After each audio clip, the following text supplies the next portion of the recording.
नमस्कार दर्शकों, धर्मार्थ चैनल के गरुड़ पुराण अनुसूची के भाग 12 में आपका स्वागत है। कई बार ऐसी परिस्थितियां हो जाती हैं जिनसे आपको आपके मृत परिजनों से इतना अधिक लगाव होता है कि वह आपके सपनों में भी दिखाई देते हैं। गरुड़ पुराण के अनुसार पितृपक्ष में परिजनों का सपने में दिखना एक विशेष प्रकार का संकेत होता है। आपको यह भी संकेत मिलता है कि आपके पूर्वज आपसे क्या आशा रखते हैं और मृत्यु के बाद उनकी आत्मा संतुष्ट है या नहीं। ऐसे अनेकों सपने होते हैं जो आपको अलग अलग संकेत देते हैं। यह संकेत क्या हैं और इनका क्या अर्थ है, यह सब हम आपको इस प्रस्तुति में बताएंगे। वीडियो को शेयर करें व चैनल को सब्सक्राइब करें। अधिक समय न लेते हुए आरंभ करते हैं।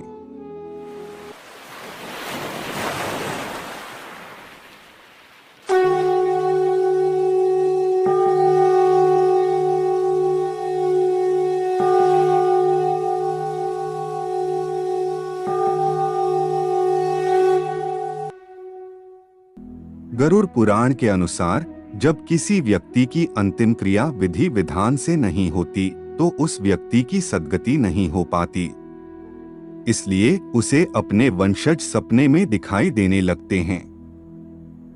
साथ ही दूसरा कारण यह भी हो सकता है कि अगर आपके पूर्वजों की कोई इच्छा पूरी नहीं होती तो भी वह सपने में दिखाई देते हैं। यदि आपके परिजन स्वस्थ अवस्था में और अपनी आयु पूरी करने के बाद स्वर्गवासी हुए हैं और सपने में बीमार या कष्ट में दिख रहे हैं तो इसका अर्थ यह हुआ कि उनकी आत्मा को शांति नहीं मिली है। सपने में आकर परिजन आपको संकेत देते हैं कि आप उनकी आत्मा की शांति के लिए कुछ करें। ऐसे में आपको ज्ञानी पंडित या अपने बड़े बुजुर्गों की राय लेनी चाहिए और तर्पण, श्राद्ध या दान आदि विधि विधान से करना चाहिए। इसके अतिरिक्त अब हम आपको बताएंगे कि वह क्या क्या संकेत हैं और उनके क्या क्या अर्थ व प्रभाव हो सकते हैं। अगर आपको आपके पूर्वज सपने में प्रसन्न दिखाई देते हैं तो यह एक शुभ संकेत है। इसका अर्थ है कि आपकी सभी मनोकामनाएं पूरी होने वाली हैं। साथ ही आपको सभी कष्टों से मुक्ति मिलने वाली है।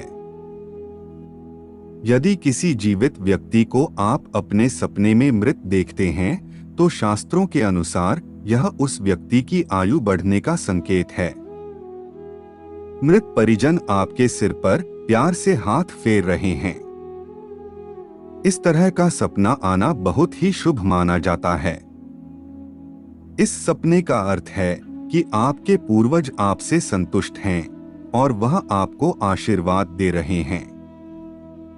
साथ ही इस तरह का सपना आना आपकी कठिनाइयों को दूर करने की ओर संकेत करता है। कई बार आपने सपने में देखा होगा कि आपके पूर्वज आपकी ओर हाथ बढ़ा रहे हैं तो समझ जाएं कि वह आपके जीवन में आ रही बाधाओं और परेशानियों से दुखी हैं और वह आपके दुखों को कम करने के लिए आपकी ओर हाथ बढ़ाकर आपकी सहायता करना चाहते हैं। घर में अगर कोई महिला गर्भवती है और उस महिला को बार बार सपने में मृत पूर्वज दिखाई दे रहे हैं तो यह इस बात का संकेत है कि वह आपके घर में दोबारा जन्म ले सकते हैं। इसके अतिरिक्त अगर घर के किसी भी सदस्य को बच्चे के रूप में दिखाई दें तो इसका अर्थ है कि वह जल्द ही लौटकर आपके घर में आने वाले हैं।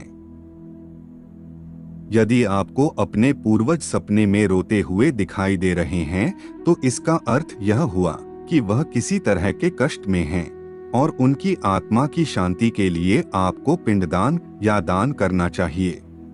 उपाय स्वरूप आपको यह कार्य करने चाहिए।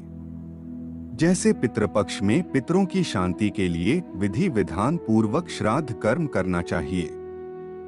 इसके अतिरिक्त आप चाहें तो पितरों की शांति के लिए पंच बलि दान भी कर सकते हैं।